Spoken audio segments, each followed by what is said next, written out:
लौंडी से हम बिस्तरी करना क्यों जायज है? लौंडी किसे कहते हैं? क्या आज के दौर में लौंडी रखी जा सकती है? हमारी आज की वीडियो बहुत ही खास है।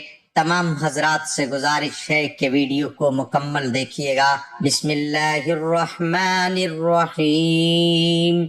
लौंडी क्या है और इससे हम बिस्तरी करना क्यों जायज है?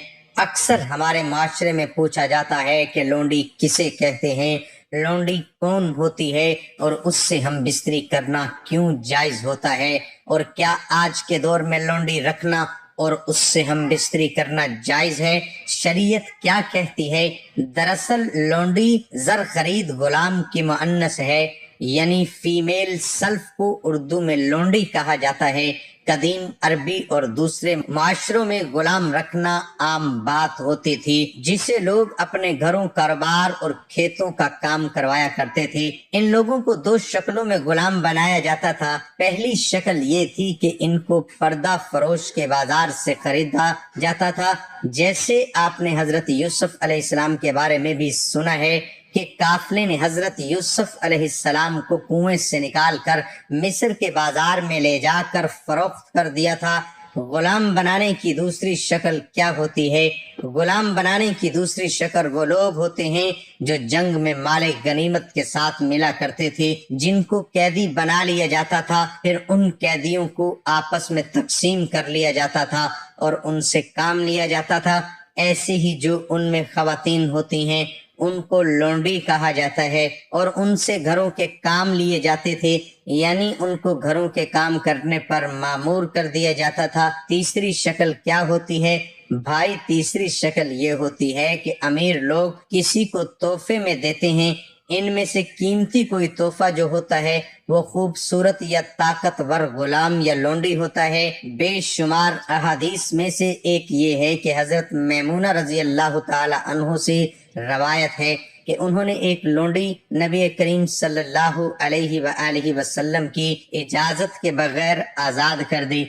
नबी सल्लल्लाहु अलैहि वसल्लम की बारी उनकी तरफ आई तो उन्होंने आप सल्लल्लाहु अलैहि वसल्लम को बताया कि मैंने अपनी लौंडी आजाद कर दी, जिस पर नबी करीम सल्लल्लाहु अलैहि वसल्लम ने फरमाया, अगर वो लौंडी तुमने अपने ननियाल वालों को यानी अपने खाला मामू को तोहफा दी है तो तुमको इसका ज्यादा अजर सवाब मिलेगा।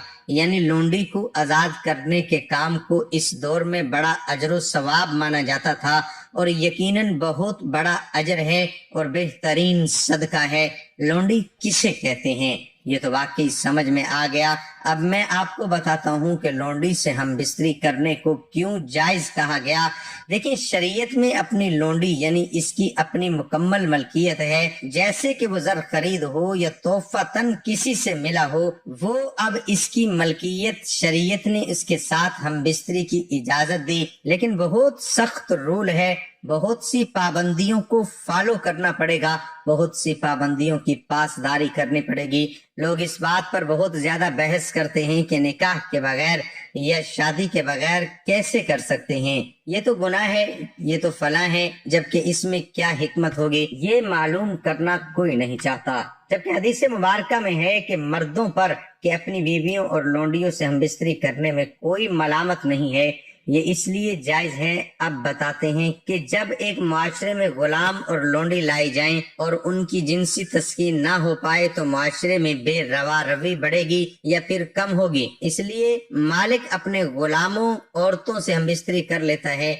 लेकिन बहुत जबरदस्त रूल हैं जिनको फॉलो करना पड़ता है। चूंकि उसका दिन रवायत को इस्लाम ने खत्म करना था और इंसान को गुलामी से निजात दिलानी थी। इसमें हिकमत की जरूरत थी, क्योंकि अगर नबी करीम सल्लल्लाहु अलैहि वसल्लम ये हुक्म फरमा देते कि लौंडियां आजाद हैं और गुलामी का दौर खत्म हुआ तो हर घर से लौंडी आजाद होती। लिहाजा अब इनको हिफाजत तो ना मिलती। जाहिर बात है कि इनको गुलाम नहीं संभाल सकते थे, क्योंकि वो खुद सिर्फ दौरे वक्त के खाने पर अपनी मलकियत खो चुके होते, और वो इन लौंडी की कैसे हिफाजत कर पाते। समझ में आने वाली बात है कि इस सूरत में मुआशरे में बुराई और फहाशी आम हो जाती थी। جبکہ مقصد کیا تھا؟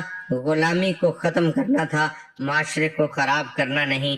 یعنی غلامی کو ختم کرنا تو نبی کریم صلی اللہ علیہ وسلم نے بڑی حکمت سے اس نظام کو ختم کیا، اس سسٹم کو ختم کیا کہ لوگ نکاح کی بات کرتے ہیں کہ نکاح تو نہیں کیا تو یہ کیسے جائز ہوگا؟ ارے بھائی، نکاح بھی تو نبی کریم صلی اللہ علیہ وسلم کی سنت ہی تو ہے۔ اگر نبی کریم صلی اللہ علیہ وسلم نے لونڈی کو نکاح کے بغیر جائز و قرار دیا تھا تو اس کو ماننے میں کون سا حرج ہے؟ روز نکاح میں بھی فالو کرنے ہیں اور اس عمل میں بھی فالو کرنے ہیں۔ اب رولز کے بارے میں سنیے کیا رولز ہیں۔ اگر مالک اپنی لونڈی سے ہم بستری کر لے تو یہ بات اس پر لازم ہوگی کہ اب وہ اس کو بیچ نہیں سکتا، یعنی کہیں اور فروخت نہیں کر سکتا، چاہے اسے کتنی ہی قیمت کیوں نہ مل جائے۔ اور اس سے پیدا ہونے والے بچے آپ کے بچے کہلوائیں گے، غلام کے بچے نہیں، اور آپ کی جائیداد میں برابر کے حقدار ہوں گے۔ لہٰذا اب غلامی ختم ہو گئی اور وہ لونڈی اب آپ کی بیوی بن جائے گی۔ تو مالکان کو اپنی لونڈیوں سے ہم بستری کرنے کی اجازت بھی دی، جس سے وہ ایک غلام سے گھر کی مالکہ بن گئی۔ دیکھیں کتنی حکمت سے اس بات میں کہ غلام سے وہ گھر کی مالکہ بن گئی، اور ان سے پیدا ہونے والا بچہ بالکل ہی ویسا پہچانا جائے گا، کیونکہ یعنی فلاں شخص کا بیٹا یا فلاں شخص کی بیٹی ہے، تو ان غلاموں کی اولادوں کے سر پر بھی غلامی کا داغ دھیرے دھیرے ختم ہو جائے گا۔ بے شک اس میں کوئی شک نہیں کہ اسلام ایک سچا دین ہے۔ اب یہ آپ کے سامنے ہے کہ اس دور کے بعد کوئی لونڈی یا غلام اسلامی دنیا میں موجود نہیں ہے، بلکہ اس کا نام ہی ختم ہو گیا۔ اور آج اس کے بارے میں سوال کرتے ہیں اور معلومات حاصل کرنا چاہتے ہیں، کیونکہ غلامی اب تاریخ بن چکی ہے۔ اب بات یہ ہے کہ کیا لونڈی آج بھی رکھی جا سکتی ہے؟ کیا گھر میں کام کرنے والی بھی لونڈی ہے؟ کیا ان سے ہم بستری کرنا جائز ہے؟ تو سب سے پہلی بات، لونڈی زر خرید ہوتی ہے، تنخواہ دار نہیں ہے۔ سیلری والی جو ہمارے گھر میں کام والیاں ہوتی ہیں، ان کو ہم لونڈی کے دائرے کار میں شامل نہیں کر سکتے، لہذا نوکرانی سے ہم بستری کرنا زنا میں شامل ہوگا۔ تو آج کل کے دور میں لونڈی کا تصور اس لیے نہیں کیا جا سکتا کہ زر خرید عورت خریدنا ہی ناممکن ہے جس کو غلامی میں رکھا جا سکے۔